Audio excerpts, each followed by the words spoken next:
greet you with the Islamic greeting. Assalamu alaikum wa rahmatullahi wa barakatuh.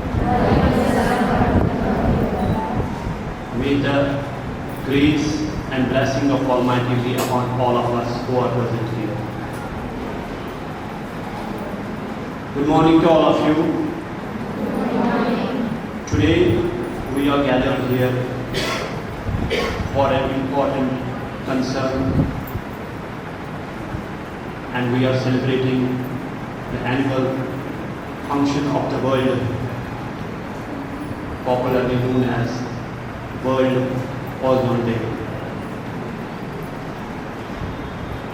I would like to welcome our chief guest, Haji Muhammad Afzal Maulana Abdul Haq Mention Sahab, the Honorable President of Madrasa Jamia Arabia Ta'lim Islam.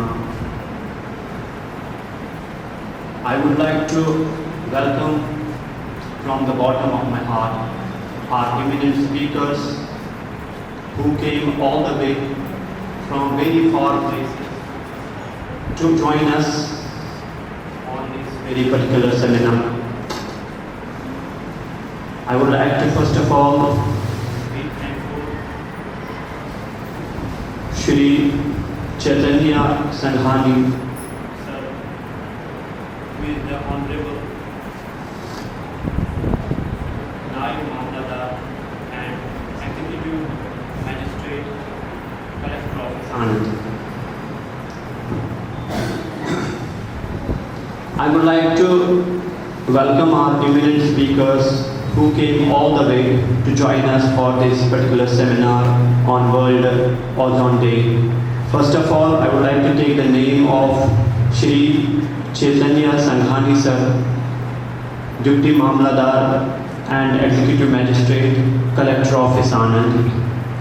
Second, eminent speaker Mr. Vimal Tiwari sir, Project Officer, Gujarat Disaster Management Authority, Gandhinagar. Our third speaker, Mr.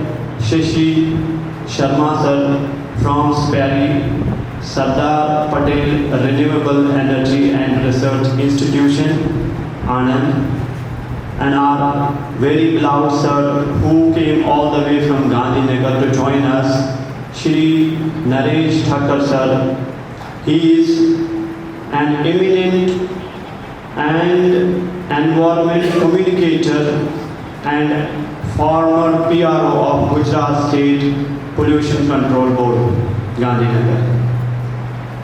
To honor these personalities, I would like to request our Director Shri Veerbhadra Singh Chauhan sir, who is also retired Joint Director from Ministry of Defense, New Delhi, to honor first of all our chief guest and then esteemed speakers. I would like to also mention the name of Principal Pathan Naeem sir, who is present here. I would like to also mention the Naib Mohtamin Maulana Sajid Sahab and also our beloved friend Vohra Irshad sir, lecturer, Madrasa High School. To proceed the honoring ceremony, I would like to request Shri Veerbhadra Singh Chauhan sir and Muhammad Rafi Faruqi to honor our chief guest. Thank you.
Topic है बहुत ही important topic है।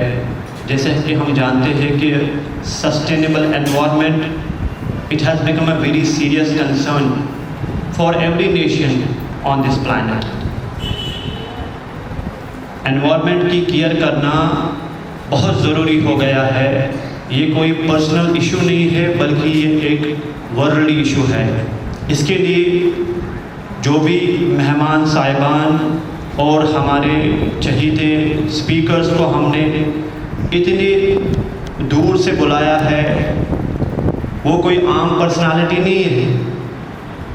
जैसे कि हमने इनका नाम pronounce किया, चाहे चैतन्य सर है कलेक्टर ऑफिस में नायब मामलादार एग्जीक्यूटिव मजिस्ट्रेट, विमल सर स्टेट डिज़ास्टर मैनेजमेंट के प्रोजेक्ट ऑफिसर, या फिर मिस्टर शशियन डॉक्टर शशियन सर स्पैरी के एसोसिएट साइंटिस्ट है, या हमारे जो श्री नरेश ठाकर सर है XPRO है Gujarat state pollution control board के। तो ये इमिनेंट स्पीकर्स इतनी दूर से हमारे लिए आए हैं ताकि वो अपनी एक्सपीरियंसेस शेयर करें कि एनवायरनमेंट को हम किस तरह से बचाएं और जो डिप्लीशन ऑफ ओजोन लेयर होता है उसकी किस तरह से हम केयर करें। Now not taking much time, I would like to request our director Shri Veerbhadra Singh Chauhan sir to deliver the introductory speech.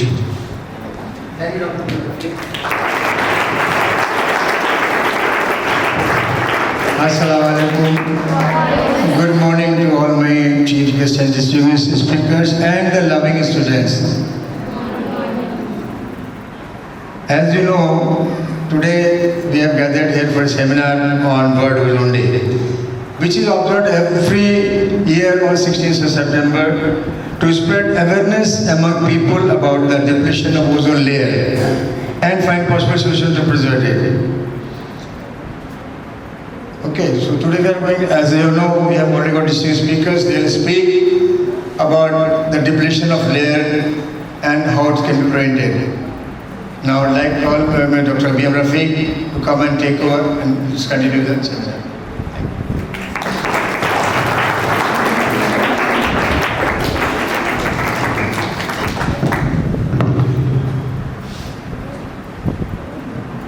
Thank you so much, sir.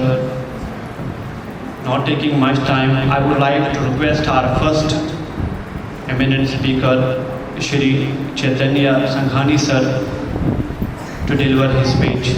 Shri Chaitanya sir, please come on the stage. Please give him a round.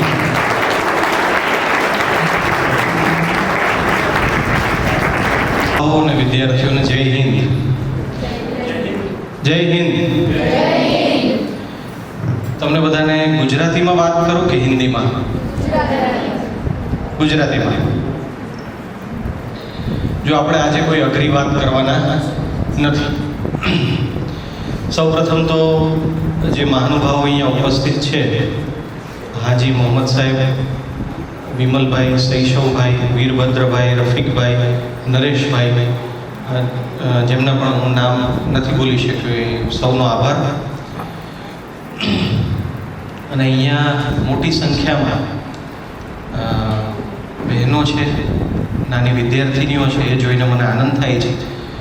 અને આપણે આજે એક નાનકડી વાત કરીશું. અમે પણ તમારા જેવા જ્યારે નાના હતા ત્યારે ઓઝોનના સ્તર વિશે ભણતા હતા. ભણવામાં આવતું હતું, પછી બધા ભૂલી ગયા. તમે પણ મોટા થશો એટલે બહુ ઓછી જગ્યાએ આવશે કે આ ઓઝોનનું લેયર હતું ને એમાં આમ થાય છે વગેરે. તમારી વચ્ચે અહીંયા લેક્ચર આપવા માટે કોઈ વૈજ્ઞાનિક પણ છે અને જે લોકો ડિઝાસ્ટર મેનેજમેન્ટ સાથે કામ કરે છે એવા લોકો પણ છે. એટલે ઓઝોન લેયરને કેવી રીતે નુકસાન થાય છે અને એના શું શું ગેરફાયદા છે એના વિશે તો તે લોકો ડિટેલમાં તમને કહેશે જ. પણ મારે જે તમને ખાસ આજે વાત કરવી છે कि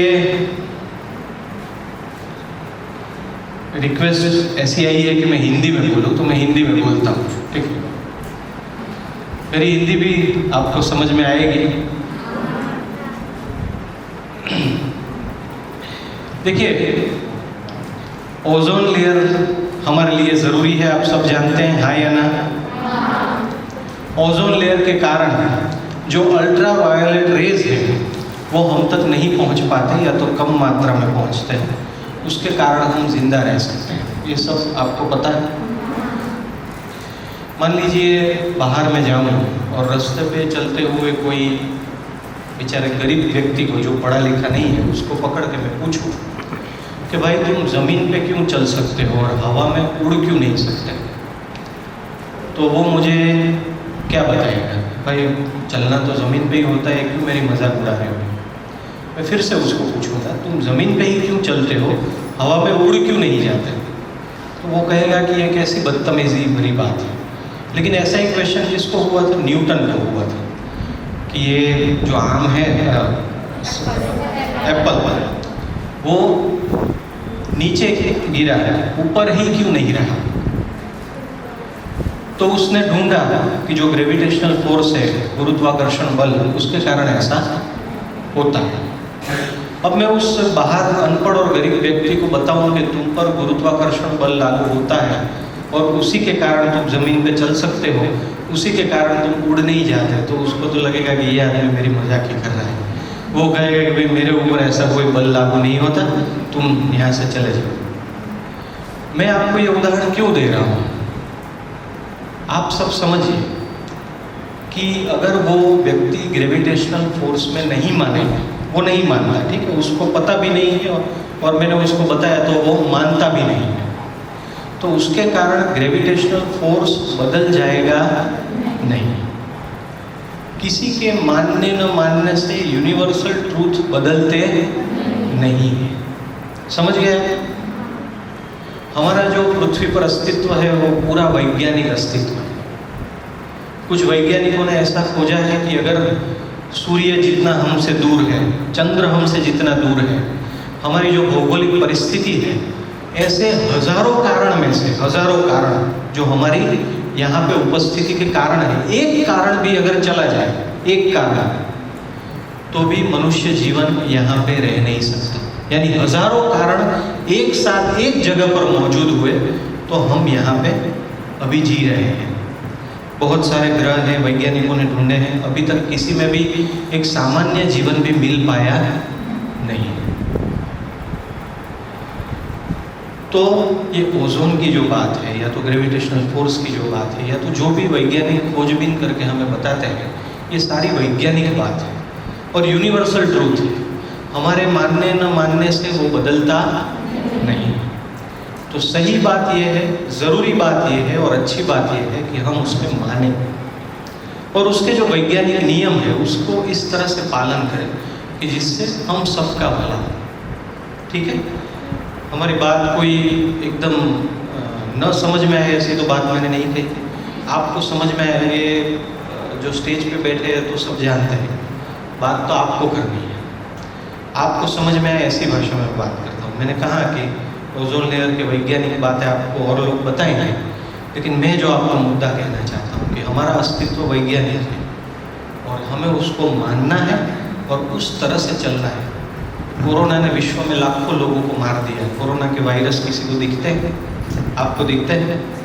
किसी को अभी तक दिखाई दिए हो तो हाथ ऊंचा करेगा, हम उसको अवॉर्ड देंगे। तो वैज्ञानिकों ने अभी 100, 150, 200 साल में ढूंढा है कि वायरस कितनी असर करते हैं, बैक्टीरिया कितनी असर करते हैं। जो हम तो हजारों सालों से इस दुनिया में हैं, मनुष्य हैं, लेकिन अभी अभी कुछ खोज करने से पता चला है। तो हमारा ये फर्ज बनता है कि जो भी हमें पता चलता है कि ऐसा करने से ये नुकसान होगा, ऐसा करने से ये नुकसान होगा, उस नियमों का हम पालन करें। अगर आपको ये कार्यक्रम पूरा हो जाए, स्कूल छुट्टी हो जाए, तो आप नीचे स्टेयर्स से जाए, पगथियाથી नीचे उतरशो કે ઉપરથી છલાંગ મારશો?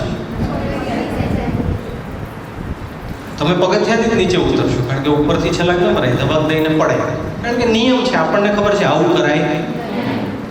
अगर आप अग्नि में हाथ डालेंगे तो क्या होगा? जल जाएंगे। अब आप अग्नि में अच्छे से अच्छी चीज या तो बुरे से बुरी चीज डालें तो भी वो चलेगा, क्योंकि अग्नि का स्वभाव है।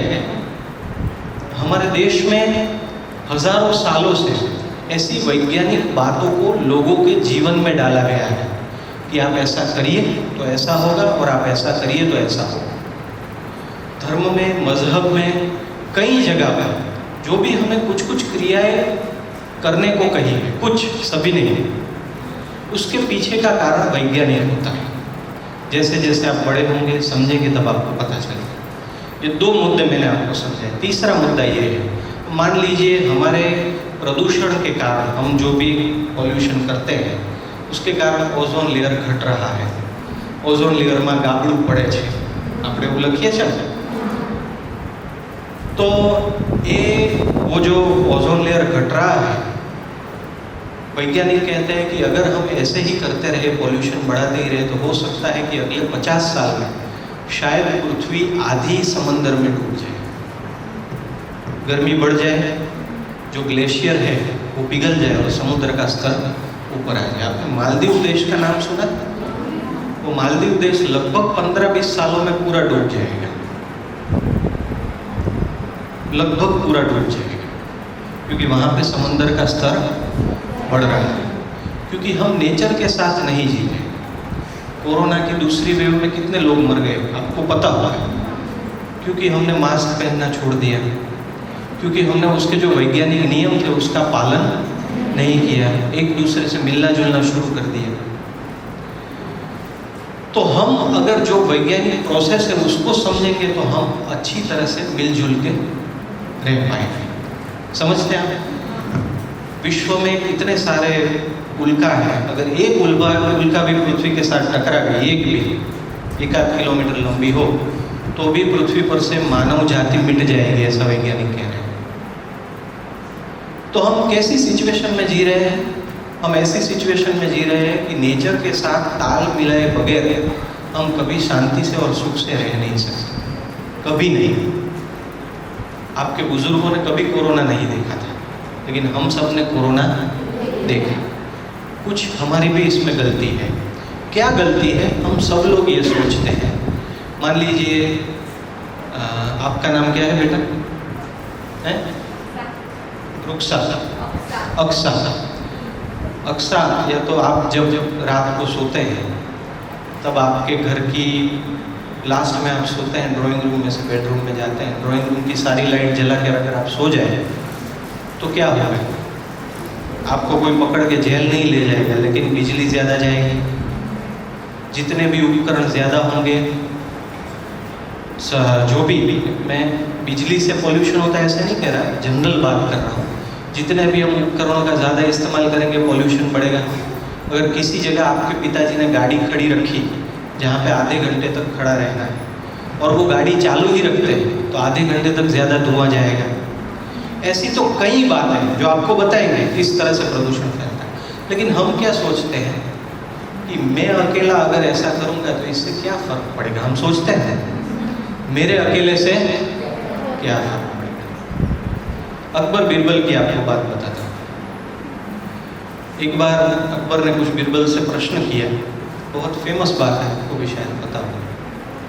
अकबर ने कहा कि मेरी सारी प्रजा तो मेरी सारी बातें मानती है और मैं जो कहता हूँ वैसा ही करती है। बीरबल ने कहा जहाँ बना ऐसा नहीं है। अकबर थोड़ा गुस्सा हो गए, क्यों ऐसा नहीं है भाई? बीरबल ने कहा एक प्रयोग करके देखते हैं। अकबर ने कहा ठीक है। कुछ ऐसी बात हुई बीरबल और अकबर की। अकबर ने ऐसा आदेश दिया,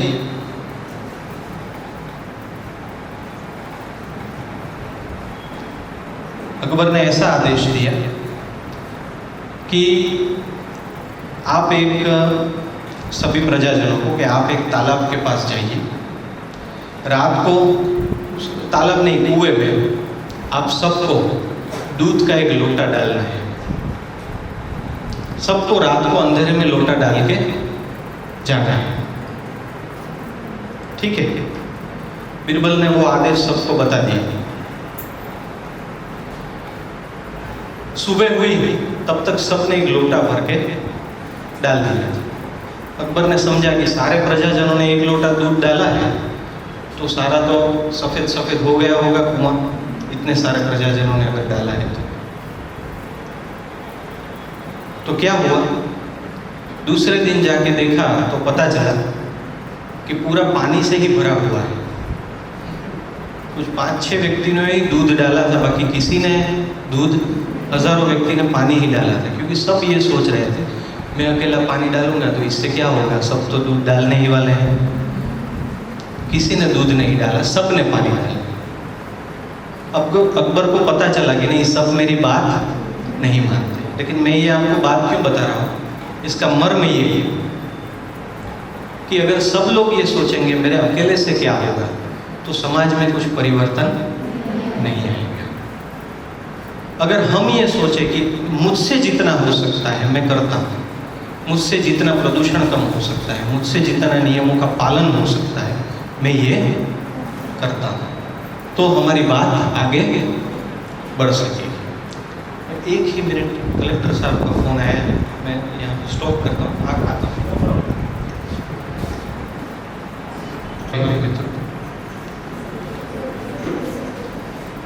तो अगर हम सोचेंगे मेरे अकेले से क्या होगा, तो समाज में कभी परिवर्तन नहीं आएगा। हम सबको मिलके करप्शन रोकना है, हम सबको मिलके पॉल्यूशन रोकना है, हम सबको अपनी जिम्मेदारी से चलना है। अगर ये एक्सप्रेस हाईवे है, अहमदाबाद बड़ौदा का जो एक्सप्रेस हाईवे है, उसमें 2 व्यक्ति ऐसा सोचे कि सब लेफ्ट की ओर जा रहे हैं, मैं राइट की ओर जाऊं, तो उससे क्या फर्क पड़ता है, तो कितने सारे एक्सीडेंट हुए। अगर व्यवस्था, जब करोड़ों मनुष्य साथ में रहते हैं और उन सबको जीना है, तो ये बहुत ज़रूरी है कि हम सब नियमों का पालन करें। क्या नियम है, कैसे नियम है, अपने बुजुर्गों से जाने, अच्छी किताबें पढ़ें, जिससे हमें पता चलेगा कि वैज्ञानिक नियम क्या है, समाज में परिवर्तन करने के लिए हम क्या कर सकते हैं। आपको मेरी बात समझ में आ रही है? अकबर को दिखा कि ये सारा कुछ पानी से भरा हुआ है, किसी 2-4 व्यक्तियों को बात करके किसी ने दूध नहीं डाला है। तो अगर हम ऐसे ही कंटिन्यू करेंगे तो हम आगे नहीं बढ़ पाएंगे। शायद हो सकता है कि हम इस दुनिया में जब हो तभी शायद दुनिया का नाश हो जाए। आप जैसे ज़्यादा पढ़ेंगे वैसे आपको पता चलेगा कि दुनिया पर बहुत सारे खतरे हैं जो हमने ही पैदा किए, वो बाहर से ऊपर से नहीं आए। तो ये तीसरी बात समझिए कि हम सबकी फर्ज है, कोई करे ना करे, ऊपर वाला तो देखने वाला है ना, ऊपर वाला तो सब देखता है। हम जिस खुदा को, परमात्मा को मानते हैं, वो तो सब देखता है, तो हम उसको लॉयल रहें और जहाँ भी रहे अपनी फर्ज का अच्छी तरीके से पालन करें। ये बात आप सब लोग समझ। छोटी सी बात बताता हूँ। एक बार, एक सत्य घटना है, बहुत जल्दी से बता रहा हूँ। एक बार एक व्यक्ति बैठा था होटल में, थोड़े समय पहले की बात है, तब व्हाट्सएप वगैरह नहीं था।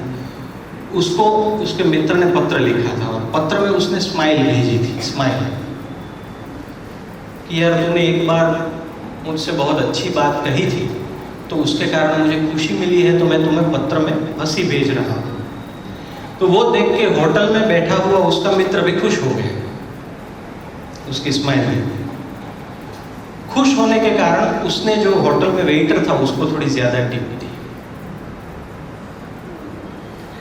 वेटर भी वो स्माइल और टिप के कारण खुश हो गया। तो जब वो होटल बंद करके बाहर निकला तब एक भिखारी था, उसको उसने थोड़े ज्यादा पैसे दिए और खाना भी दिया। तो उसके कारण भिखारी भी खुश हो गया कि मुझे आज ज़्यादा मिला। वो भिखारी थोड़ा पियक्कड़ था, दारू पिया हुआ जा रहा था अपनी झोपड़पट्टी की ओर। रास्ते में उसने देखा कि 2 कुत्ते, छोटे कुत्ते के बच्चे थे, ऐसे ही करहा रहे हैं ठंड में, बहुत ठंड थी। तो उसने सोचा मैं इनको अपने साथ अपने घर ले जाता हूँ झोपड़ी में, उसको कम ठंड लगे। तो वहाँ पे वो ले गए। अब देखिए क्या हुआ, एक मित्र ने दूसरे मित्र को स्माइल भेजी, इसके कारण दूसरा मित्र खुश हुआ। खुश होकर उसने वेटर को टिप दी ज़्यादा, वेटर खुश होकर ये जो गरीब भिखारी था उसको ज़्यादा खाना या तो पैसे दिए। उसने 2 कुत्ते अपनी झोपड़पट्टी में ला दिए जिससे उसको ठंड न लगे। हुआ ही नहीं कि थोड़ी देर बाद रात को सारी जो झोपड़पट्टी थी उसमें आग लगी। आग लगी और सब बहुत गहरी निंद्रा में थे, क्योंकि मजदूर वर्ग रह रहा था, पूरे दिन काम किया हो तो जल्दी उठ नहीं पाता। लेकिन ये जो दो कुत्ते वहां पे आए थे, उन्होंने એટલા બધા ભસ્યા કે બધાને ઉઠાડી દીધા અને બધા બચી ગયા। જો કદાચ એ ન ભસ્યા હોત તો બધા બચી ગયા હોત નહીં। સમજ્યા તમે મારી વાત? એમાંથી જે છોકરાઓ બચી ગયા एक घटना में, उस घटना में जो लड़के बच गए उसमें से एक लड़का भविष्य में बड़े देश का राष्ट्रपति बना।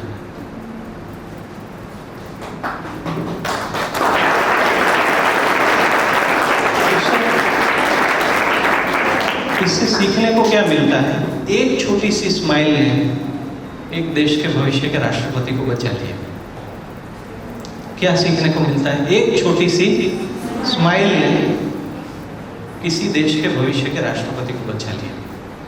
तो जब हम कुछ अपनी फर्ज को अदा करें, कुछ भी, तब आपको कोई साथ देने वाला हो न हो, आपकी कोई बात समझने वाला हो न हो, लेकिन आप अगर अच्छा काम कर रहे हैं तो उसका परिणाम आपको ऊपर वाला देगा और देगा ही। कोई देखे न देखे उससे फर्क नहीं पड़ता, हम कितने सच्चे दिल से कार्य करते हैं वो ज्यादा जरूरी है। अगर एक व्यक्ति की अच्छी स्माइल से इतना बड़ा फर्क पड़ सकता है तो हम दिन में कितने अच्छे कार्य कर सकते हैं। आप समझ रहे हैं? बस इतने ही 4-5 छोटे से मुद्दे मुझे आपको बताने थे। ये पूरा वैज्ञानिक अस्तित्व है, हमें उसको समझ के चलना है। उसमें मानने न मानने से वो बदल जाएगा नहीं। सबको अपनी फर्ज अदा करनी है, दूसरा करे या न करे। और एक छोटा सा भी अच्छा कार्य जीवन में बहुत बड़ा बदलाव ला सकता है। तो थोड़ी समय की मुझे पाबंदी है, मुझे जाना है, तो मीटिंग्स वगैरह है, सर का भी फ़ोन आ गया, इसलिए मैं आप सबसे जल्दी विदाई ले रहा हूँ। वैसे भी ज़्यादा बोलूँगा तो लोग, बच्चों को ऐसा लगेगा अब इतने सारे बोलने वाले हैं, इन्होंने ही 1 घंटा ले लिया। हम भी बच्चे थे तब ऐसा ही सोचते थे कभी कभी, लेकिन बच्चों अच्छा सीखते रहिए। कभी ऐसा आएगा कि जो लोग स्टेज पर बैठे हैं वो लोग आपका सम्मान करेंगे, आप अच्छे व्यक्ति बनेंगे।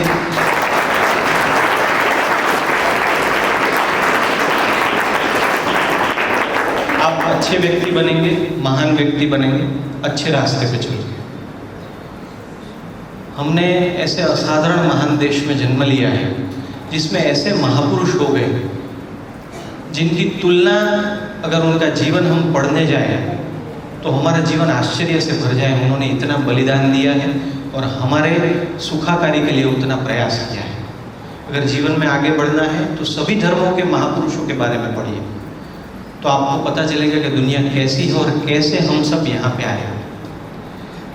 तो मैं फिर से सबका शुक्रिया करता हूँ, यहाँ उपस्थित सभी महानुभावों का।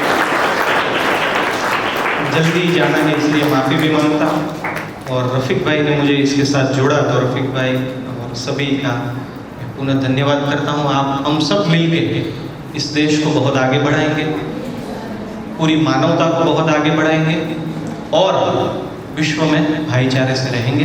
यही हमारी ईश्वर से प्रार्थना है। सबको जय।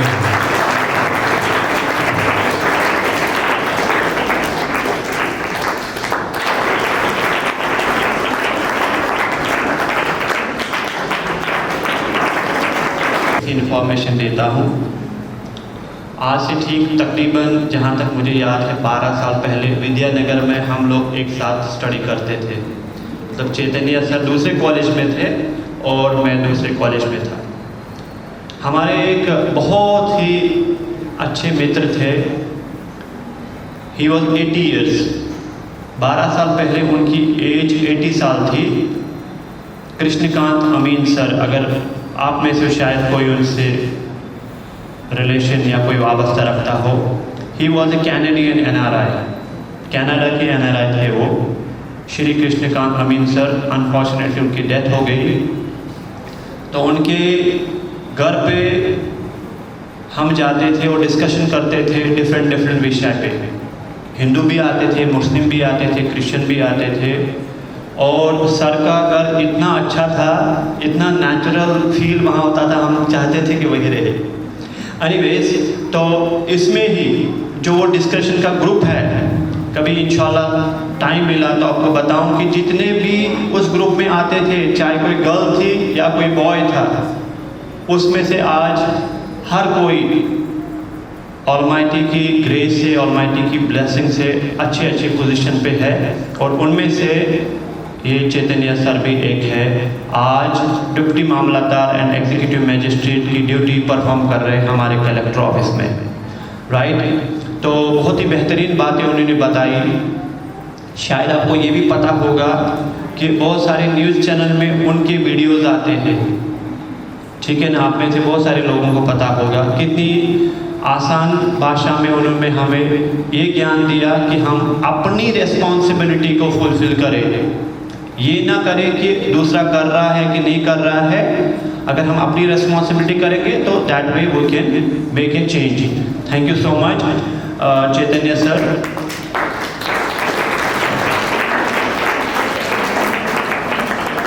Alright, now I would like to request our second eminent speaker, Shri Vimal Tiwari sir, to come on the stage and deliver his speech.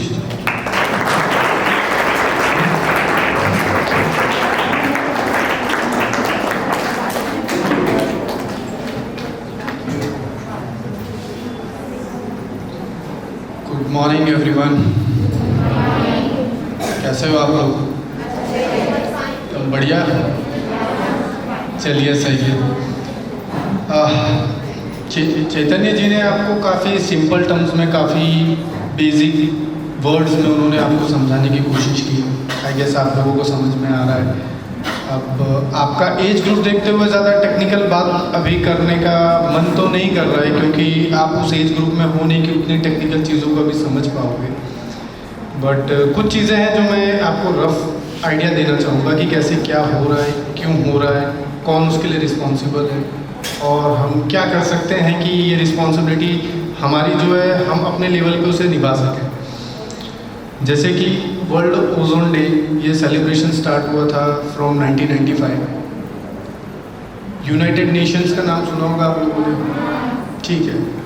उनकी संस्थाएं, उन सब ने मिलके ये डिसाइड किया कि ओजोन लेयर के अंदर अगर कहीं पे भी कोई होल हो रहा है, या जिसे कहते हैं गुजराती में गाबड़ू काइंड ऑफ अगर हो रहा है, तो उसे कॉम्बैट करने के लिए हर एक कंट्री को एक टिपिकल टारगेट दिया गया कि what are the basic reasons कि ओजोन लेयर में क्यों इस तरह के होल्स हुए, और गैसेस आइडेंटिफाई की गई कि किन गैसों का सबसे ज़्यादा कंट्रीब्यूशन है। जैसे कि आपने सुना होगा क्लोरोफ्लोरोकार्बन, ठीक है, फिर HFC सुना होगा, ठीक है। ये दो गैस को इनिशियल लेवल पे मेजर बताया गया था कि इनकी वजह से इनका एमिशन ज़्यादा है, इनका कंसंट्रेशन ज़्यादा है, जिस वजह से ये ओजोन लेयर के अंदर ये पर्टिकुलर होल आया है। अब ओजोन लेयर में होल आने से नुकसान क्या क्या होते हैं, आप में से किसी को पता है? प्रिसाइज जी, काफ़ी अच्छा है। आई एम हैप्पी कि आपको इस एज में इतना अवेयरनेस है।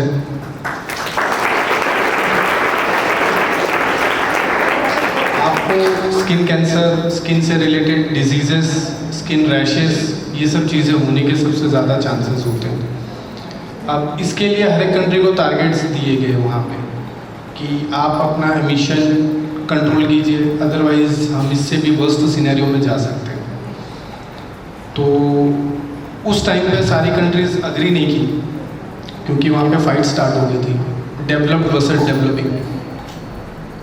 वो फाइट का मुद्दा ये था कि आज जो कंट्रीज़ डेवलप्ड हो चुकी हैं, उन्होंने ऑलरेडी जो भी एमिशन करना था या जो भी पोल्यूशन करना था उन्होंने कर दिया। Now they are in stable place कि वो अपनी इकोनॉमी और अपने जो भी सिटीजन्स हैं उनके लिए हर एक चीज़ें, हर एक फैसिलिटीज़ क्रिएट कर सकते हैं। बट कंट्री लाइक इंडिया, हम अभी डेवलपिंग स्टेज में, अगर हमने टारगेट्स ले लिए, हमने हमारा एमिशन कम कर दिया, तो हम डेवलप कैसे होंगे? तो वहाँ पे ये बहुत बड़ा इशू क्रिएट हुआ। हमने, इंडिया ने साइन नहीं किया एग्रीमेंट।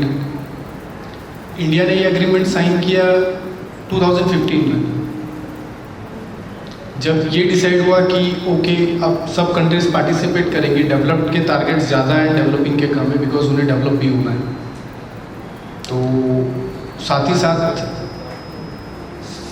साथ उस समय पेरिस एग्रीमेंट हुआ था। आप लोगों ने अगर जो भी मतलब डाइस पे बैठे हुए हैं उन्होंने सुना होगा, पेरिस एग्रीमेंट हुआ है 2015 में, उसके अंदर हम सिग्नेटरी बने। और 2017 में यूएस ने वो सिग्नेटरी पार्टी में से अपने आप को एग्जिट कर लिया।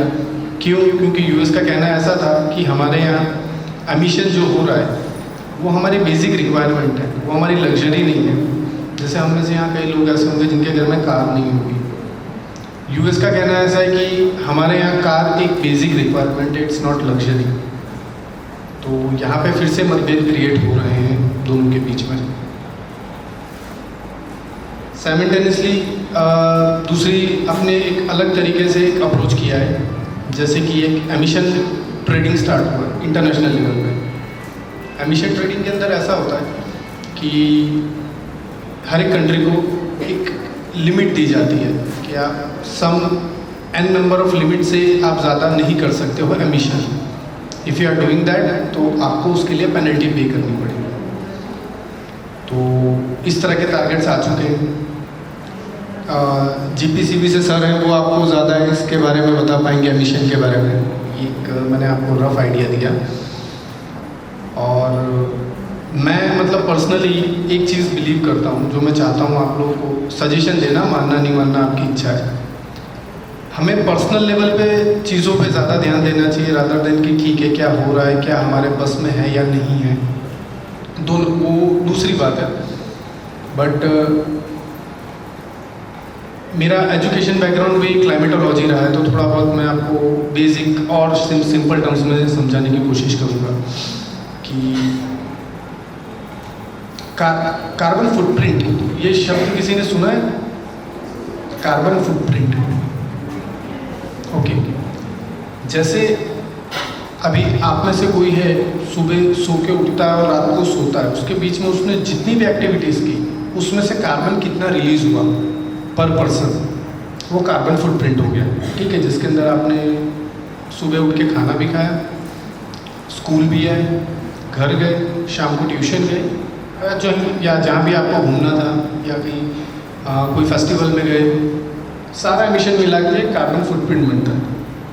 पर पर्सन कार्बन फुटप्रिंट का एक होता है कैलकुलेशन। ठीक है, वो कैलकुलेशन में मैं नहीं पढ़ूंगा, बस मेरा कहना इतना है कि हमें पर्सनल लेवल पे हमारे कार्बन फुटप्रिंट्स कम कर देनी चाहिए। लाइक कि जैसे कि मुझसे पहले स्पीकर थे चैतन्य जी, उन्होंने आपको बताया कि आप अगर कहीं कार में हैं और आधा घंटा अगर आपने कार ऑन करके रखा है, एमिशन हो रहा है, तो इस तरह की छोटी छोटी चीज़ों पे हमें ध्यान देना पड़ेगा। जैसे आपको मैंने एक एग्जांपल दिया, यूएस सिग्नेटरी पार्टी से अलग हो गया। समवेयर ये एक हमें चीज़ समझनी पड़ेगी। If we do have money, तो उसका मतलब ये नहीं है कि we do have a right to exploit everything. हाँ, हमारे पास आप में से कई लोग काफ़ी रिच होंगे और कई लोग ऐसे होंगे कि जिनके पास उतने रिच नहीं होंगे कंपैरेटिवली। तो आपके घर में अगर एक आदमी को घर से बाहर जाना है, वो टू व्हीलर पे जा सकता है। अगर एक आदमी बड़ी सी कार लेके जाता है तो उसका एमिशन ज़्यादा होता है। ठीक है, अल्टीमेटली सस्टेनेबल डेवलपमेंट की एक डेफिनेशन है जो ये कहती है कि सस्टेनेबल डेवलपमेंट वो होता है कि डेवलपमेंट के साथ आज आप जो चीज़ें देख रहे हैं, आपके आने वाली जनरेशन भी वही चीज़ें देख पाए, वही चीज़ें फील कर पाए। तो इस तरह का आपको सेल्फ प्लान करना पड़ेगा। ठीक है, आप लोगों से उतनी टेक्निकलिटीज़ में मैं ज़्यादा बात नहीं करूँगा, क्योंकि फिर वो आपको लगेगा कि यार बहुत ऊपर से चला गया, समझ में नहीं आया ये बंदा क्या बोल के चला गया।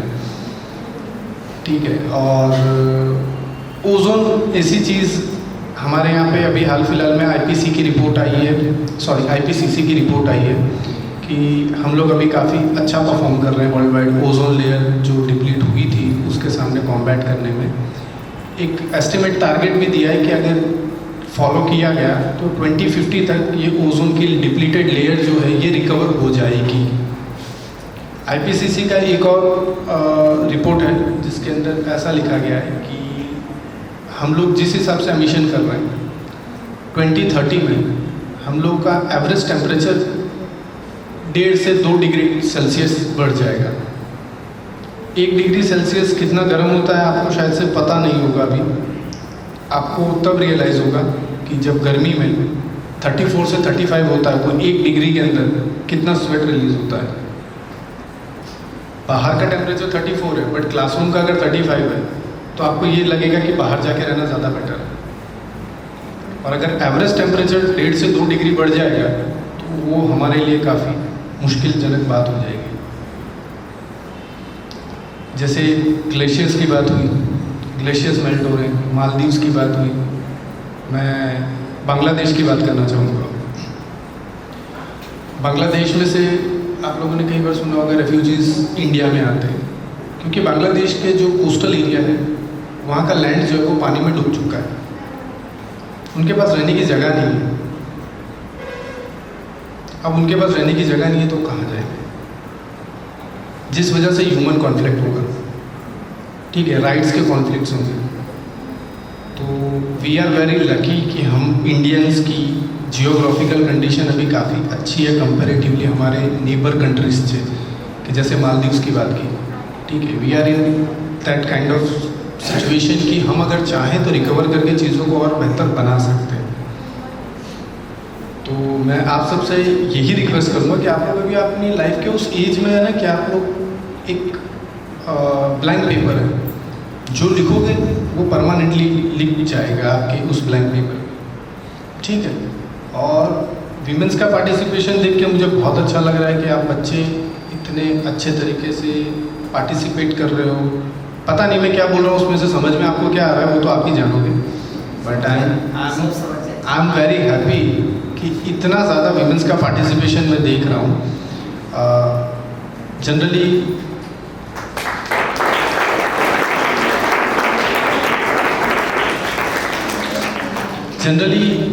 जब टेक्निकल चीज़ों की बात आती है तो कहीं ना कहीं थोड़ा वो मेल ईगो आ जाता है और फीमेल्स को थोड़ा इग्नोर कर दिया जाता है। But I would like to see you and I would like to wish you very happy future and very successful future.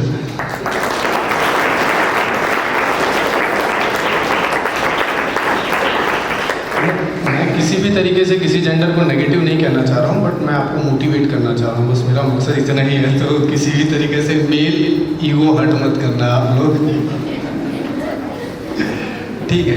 और आप में से काफ़ी लोग होंगे जिन्होंने ये प्लान किया होगा कि फ्यूचर में आप लोग कोई प्रोफेसर बनेगा, कोई साइंटिस्ट बनेगा, कोई गवर्नमेंट सर्विसेज में जाएगा, ठीक है।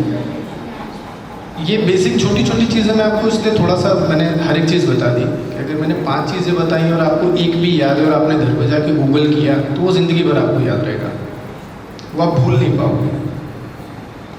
और मैं नहीं चाहूँगा कि आप में से कोई भूल जाए। हमारी climatic condition day by day worst हो रही है।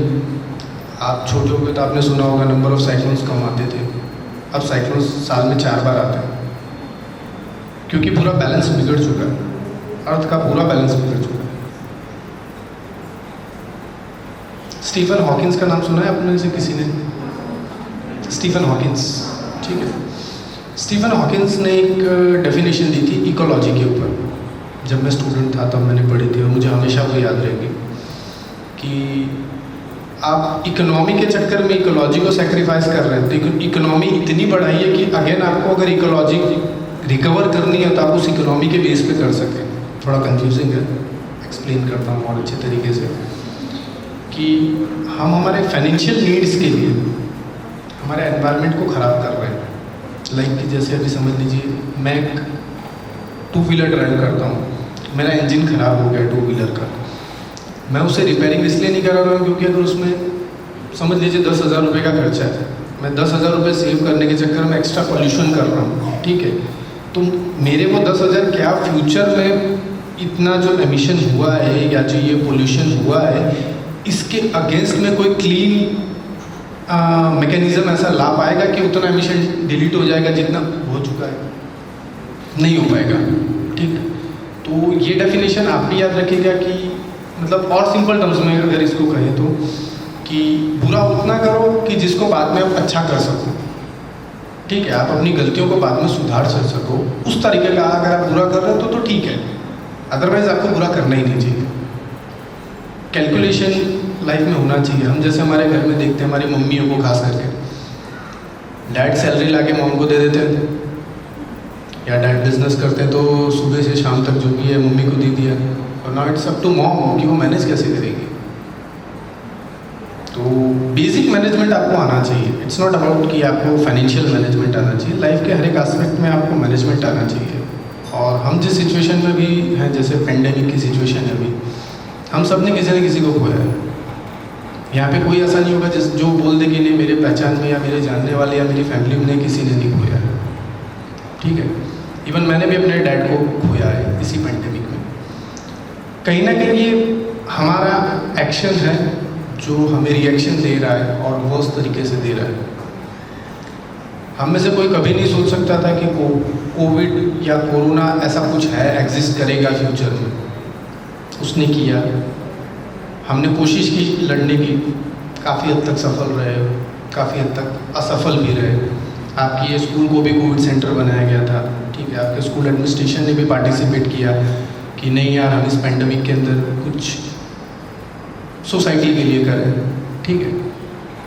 बट कोविड को अगर फर्स्ट स्टेज पे हमने स्प्रेड होने से रोक लिया होता इंटरनल हमारी कम्युनिटी में, तो हमें ये तकलीफ नहीं होती। बट फर्स्ट स्टेज में हम क्यों नहीं कर पाए? क्योंकि हमारे पास अवेयरनेस नहीं थी। सेकेंड वेव में सबने जब अपने प्रियजनों को खो दिया, उसके बाद कहीं ना कहीं at least I can say 50 to 60% awareness आई है, अभी भी 40% लैक कर रही है। तो इसी तरह आज आप ओजोन डे के दिन हम एनवायरनमेंट और क्लाइमेट की बातें कर रहे हैं, इसलिए कि अगर आप जितना ज़्यादा अवेयर रहोगे ना, आपका लॉस उतना कम होगा। ये क्लाइमेट चेंज की जो डेफिनेशन है ना, वो डेफिनेशन ऐसा कहती है कि एवरेज टेम्परेचर ऑफ 30 ईयर्स, अगर उसके अंदर प्लस या माइनस होता है तो उसे क्लाइमेट चेंज कहा जाता है। तो क्लाइमेट चेंज का कॉन्सेप्ट आया कहाँ से? लेट 90s के अंदर after rapid industrial development and as well as industrial development होने की वजह से हमारे ही नहीं, मतलब हर एक देशों में लोगों के पास पैसे आ गए। जैसे हम ही लोग हैं, हम लोग अभी 2000 में नौकरी कर रहे हैं, बट ड्यू टू हमारे घर के पास अगर कोई इंडस्ट्री आती है, हमारी वहाँ जॉब लगती है, हम 10,000 कमा रहे हैं, तो हम लोग का परचेसिंग पावर बढ़ जाता है। परचेसिंग पावर यानी आपके पास पैसा आएगा तो आप चीज़ों को खरीद पाओगे और उनका उपयोग कर पाओगे। आपके पास पैसा है इसका मतलब ये नहीं कि आप चीज़ों को ज़बरदस्ती इस्तेमाल करो, उतना ही इस्तेमाल करो जितनी ज़रूरत है। जैसे मेरी मॉम का काफ़ी झगड़ा होता है, मैं पर्सनल आपसे बात कर रहा हूँ इस बारे में कि मेरी मॉम, जैसे हम लोग आगे घर के आगे कंपाउंड है, तो मॉम उसको धोने लगती है। तो मैं मॉम को कहता हूँ कि मॉम आपको फ्रेश वाटर मिल रहा है, आप उसकी वैल्यू नहीं कर पा रहे। आज दोस्त गाइस की जो 10-10 किलोमीटर 20-20 किलोमीटर जाते हैं और सिर्फ एक छोटा सा मटका भी नहीं भर पाते, और वो भी उनको साफ पानी नहीं मिल पा रहा है। आपको मिल रहा है, वेस्ट मत करो। हाँ ठीक है, यू आर लकी टू पे, कि हाँ आपने पे कर दिया पानी के लिए, now it's up to you कि अब आप उसको वेस्ट करो या यूटिलाइज करो। नहीं, ऐसा मत करो। आपके पास पैसा है, अगर गाड़ी में पेट्रोल डीजल भराने का, अच्छी बात है, आप उसको अच्छी जगह इस्तेमाल करो, अपने काम में इस्तेमाल करो। अगर बच गया है तो उसको रहने दो, 4 दिन बाद इस्तेमाल हो जाएगा वो ऑटोमेटिक, नॉट नेसेसरी आज के आज ख़त्म करना है। रिसोर्सेज का मैनेजमेंट हमें थोड़ा सीखना पड़ेगा। हमारे आसपास कुछ भी हो, कैसा भी, वो रिसोर्सेज के अंदर आपकी फ्यूल भी आ सकता है जो पेट्रोल डीजल है, एज वेल एज आपके घर की इलेक्ट्रिसिटी भी आ सकती है, ठीक है, कुछ भी हो सकता है।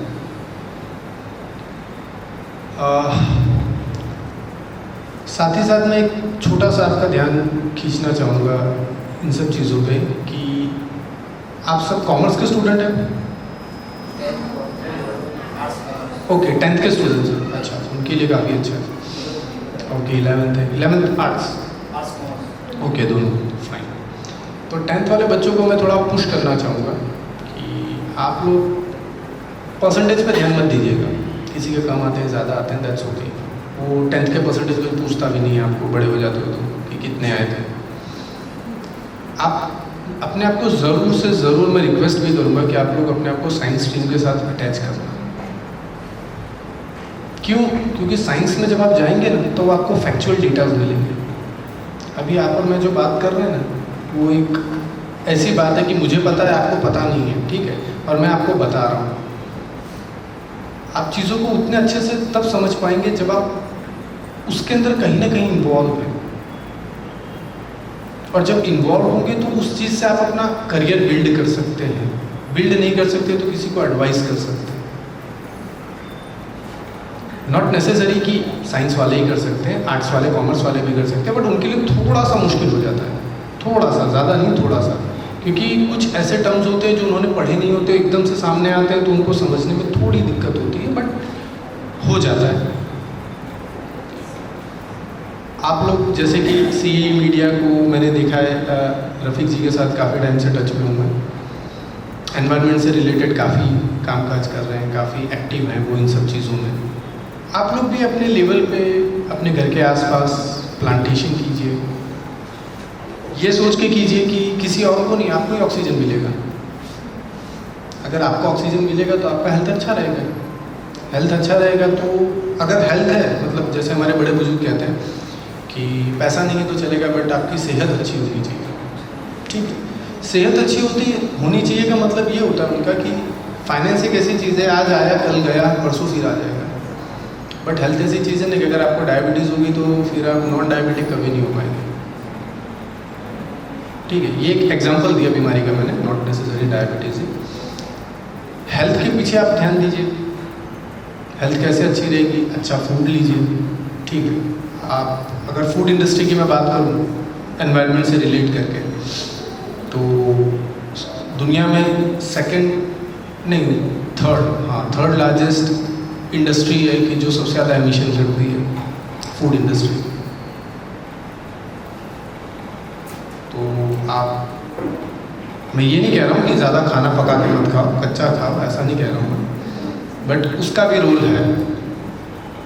सबसे बड़ा पूरी दुनिया के अंदर एमिशन कंट्रीब्यूशन अगर किसी का है तो एनर्जी सेक्टर का। आज आपको इलेक्ट्रिसिटी मिल रही है, इलेक्ट्रिसिटी प्रोड्यूस करने में भी एमिशन हो रहा है, पोल्यूशन हो रहा है। ट्रांसपोर्टेशन, हम अकेले कहीं जा रहे हैं, हम अपना स्टैंडर्ड मेंटेन करने के चक्कर में अपना 2 व्हीलर या 4 व्हीलर लेके जाते हैं, इंस्टेड ऑफ दैट हम 10 रुपये में बस में या ऑटो में जा सकते हैं, बट नहीं हो, कहीं ना कहीं कैपिटलिस्ट वाली फीलिंग आ रही है हर एक बच्चे को भी और बड़े को भी कि मेरे पास पैसा है तो फिर मुझे क्या प्रॉब्लम। पैसा आपके पास रहेगा बट लाइफ नहीं रहेगी, तो आप क्या करोगे इस पैसे का। तो मैं आपको डिप्रेसिव नहीं फील कराना चाह रहा हूँ, मैं आपको फैक्ट्स बता रहा हूँ कि आपको खुद को ही अपनी लाइफ बेटर बनानी है। आपके पास प्रोफेशन अगर 2 दिन लेट आएगा तो चलेगा, बट आपको 2 दिन तक जिंदा कैसे रहना है वो बताना चाहिए। जॉब 2 दिन बाद लगेगी चलेगा, बट 2 दिन तक अगर आप जिंदा हो तो 2 दिन बाद की जॉब आप फील कर पाओगे।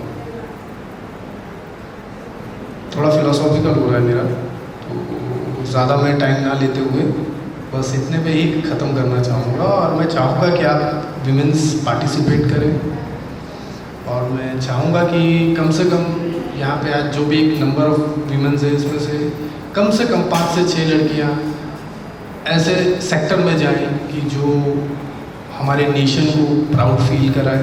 कोई भी सेक्टर हो सकता है, वो आप एकेडमिक्स में जाना चाहें या कहीं पे भी जाना चाहें। और मैं ये चाहूँगा कि मैं या हमारे में से जितने लोग आज आपको जो भी बातें बता रहे हैं आप लाइफ टाइम याद रखें, और अगर याद रहेगा तो आप किसी और को रेफरेंस पॉइंट रख के कुछ बातें बता पाएंगे। टेक्निकल बातें करूँगा, मज़ा नहीं आएगा आपको सुनने में, क्योंकि लेक्चर तो क्लास में रोज़ होते हैं, वो उसमें से तो आप बोर हो चुके हो, ठीक है, हम भी बोर होते थे, वो कोई नई बात नहीं है, इस एज में सबको ही ऐसा लगता है। बट आई विश कि आप सब लोग नेशन की बिल्डिंग में एज वेल एज पर्सनल अपनी लाइफ, अपने पेरेंट्स की बिल्डिंग में आप हेल्प करें, और कुछ ऐसा करें कि लोग ये कहें आपको कि I know that girl, she had studied with me, और वी वर क्लासमेट। ये अगर जब आता है ना तब आपके लिए भी प्राउड मोमेंट आता है, ठीक है, आपकी फैमिली के लिए भी आता है, आप जितने इंस्टीट्यूशन से जुड़े हुए हैं उनका भी प्राउड मोमेंट आता है। तो एनवायरनमेंट, क्लाइमेट, ओजोन सबको ध्यान में रखिए, साथ ही साथ अपना फ्यूचर ध्यान में रखिए and that's it. Thank you.